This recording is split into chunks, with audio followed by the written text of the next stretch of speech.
I have a pretty serious confession to make. I love Halo. That's not the confession. Why would that be the... I'm not ashamed to love Halo. To aggressively love Halo. You cannot stop me. Legally, you have to let me do it. It's the law. Look, I have hundreds and hundreds and hundreds and hundreds and hundreds of hours across Halo games. And if you calculated it in dozens, the number would seem bigger. Easily, I have thousands and thousands. Halo 1, 2, 3, Reach. Halo Infinite, played the heck out of them. I never really played 4 or 5. It's okay. I'll get to them one day. No, I won't. The confession though is this. With all that time invested in the game of Halo, I have, gosh, this is harder than I thought.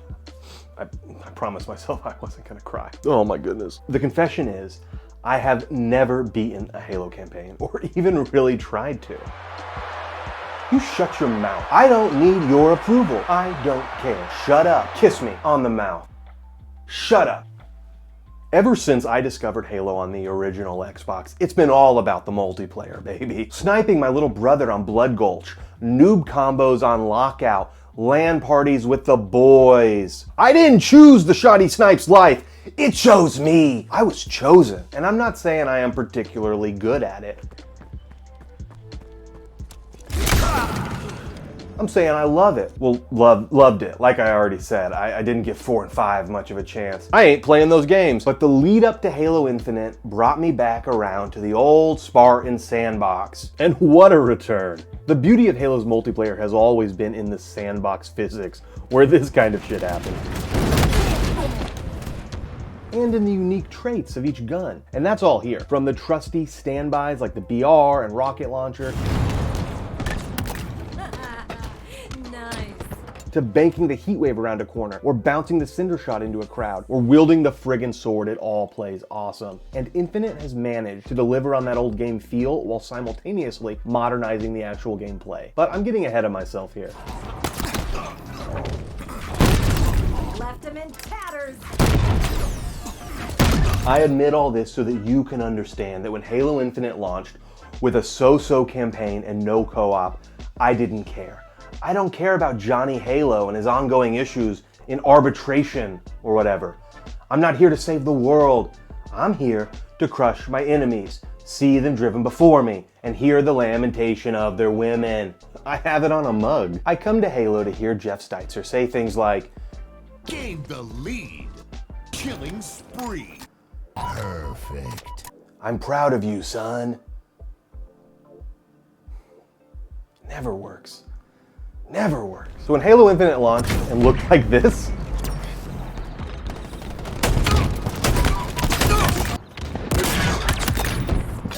and guns were like that, and they gave us a grappling hook, I was like, what are y'all talking about? This is great. It's great because the multiplayer felt great. It still feels great. I think it's the best feeling combat in any Halo ever. Yeah, I said it, and I stand by that. Halo Infinite has the best feeling multiplayer of any Halo game. I will temporarily tattoo that on my forehead, my arm, my left knee. I'll put it on the screen. But thanks to an incomplete launch, I was forced to watch in horror as my friends fell off this game. And it wasn't just my friends. Although I do totally blame my friends for giving up on the game and leaving me to solo queue, and sometimes I dream about taking all of them out into the woods to go camping. Except we're not camping, Buster. You see, I took off work the week before and drove out there all alone and dug holes, big holes. It wasn't just my friends. No, the overall player base dwindled because it was so bare bones. No Forge, no Infection, no Firefight, not even a dedicated Slayer playlist at launch. You had to do quick play with the common folk. There were like 3 playlists at launch, and you need at least way more than that. And it was so odd because when 343 launched Halo Infinite, they seemed very confident in it. Forza Horizon 5 was like having a moment, and then Xbox was like, surprise, here's Halo early. That's like interrupting dinner to bring out a cake that's still raw. Why is this cake raw? Why doesn't this cake have a fucking Forge mode? I'll sum up Halo Infinite's launch like this. The gameplay was premium. What about desync? Shh. But the title was not feature complete. But I think it's finally time to return. Nature is healing. The Xbox controllers have returned to the meadows We have to go back. Let's fast forward to now. Season 5 is settled in, and it follows upon the 4 seasons that came before, each making incremental improvements. In the fall of last year, Forge Mode dropped, and I think that was the true turning point for the title in terms of content delivery. We've had a steady stream of updates since then. I had like 3 steady stream jokes, but I deleted them all. I don't want to attract the PP enthusiasts. Never again. Anyway, Halo as it is now, right now, it finally seems like 343 has their foot on the accelerator. Season 5 launched with 2 new maps, an extraction mode, and the modified Bandit Evo rifle. They followed that up with the introduction of the PvE firefight mode, which is pretty good, along with new equipment and seasonal operations. Plus, multi-core helmets and coatings. So now you can put this helmet on this one, and this other can be these pretty colors. Ooh, it's not dress up. It is not dress up. But in all seriousness, consider this. Yes, the coral pops.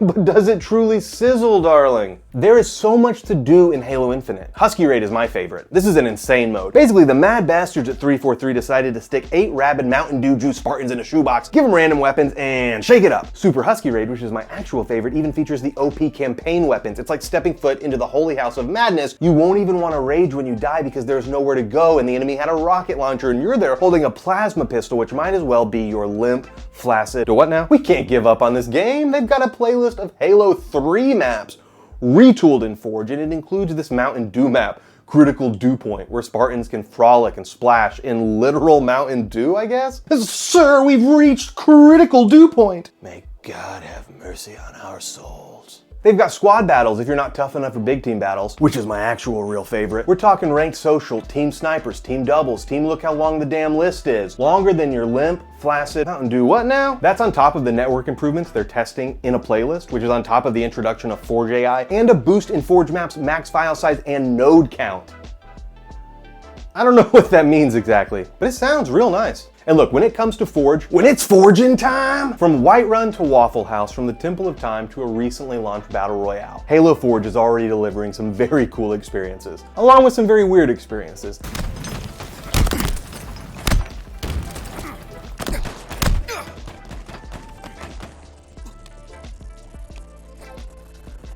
I'm here for all of it, some of it. My point is, it's time to fire Halo Infinite back up. Especially if you're someone who used to play with me on Xbox. Re-download it, unless you want to go camping. But remember, it's not camping. When you see the big holes I dug, you'll be like, what are these holes? And I'll be like, they're for y'all. And I'll have a big cigar. And really cool sunglasses. And this vest made specifically for camping. And I know I look cool, but don't forget about the holes. I dug them for y'all. Re-download Halo Infinite. It's a blast and a half now. We have to go back. I just want everybody to play and be happy.